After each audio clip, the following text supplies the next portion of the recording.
ஹைதராபாத்தில் உள்ள ஒரு டீ கடையின் பாரம்பரியத்தை காப்பாற்ற நினைக்கும் தந்தை மற்றும் அந்த தொழிலை விற்க நினைக்கும் மகன் இறுதியில் எப்படி இணைந்து செயல்படுகிறார்கள் என்பதுதான் இந்த நவாப் கஃபே படத்தின் மையக்கரு. ஹீரோவின் தாத்தா ஹைதராபாத்திற்கு வந்து ஒரு டீ கடையை தொடங்குகிறார். அவர் போடும் டீ மிகவும் சுவையாக இருந்ததால் அன்றைய நவாப் கூட அவரை தனது அரசவைக்கு அழைத்துச் சென்று டீ போடச் சொன்னார்.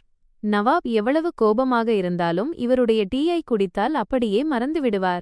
எனவே அந்த நவாப் பல இடங்களை தாத்தாவிற்கு பரிசாக கொடுத்தார்.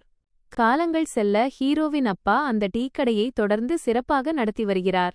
ஆனால் அவரிடம் இந்த டீக்கடை மட்டும் எனக்கு போதும் என்று சொல்லும் அளவுக்கு அவர் அந்த தொழிலின் மீது மிகுந்த ஈடுபாடு கொண்டுள்ளார்.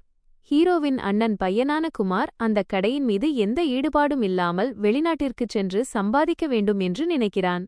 அப்பா இறந்த பிறகு குமார் அந்த கடையை விற்கத் திட்டமிடுகிறான். இதற்கிடையில் ஹீரோவின் அம்மாவுக்கு ஹார்ட் அட்டாக் வர மருத்துவமனையில் சேர்கிறார்கள்.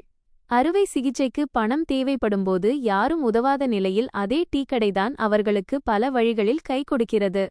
கடைசியில் அம்மா குணமடைந்ததும் குமார் தனது தவறை உணர்கிறான்.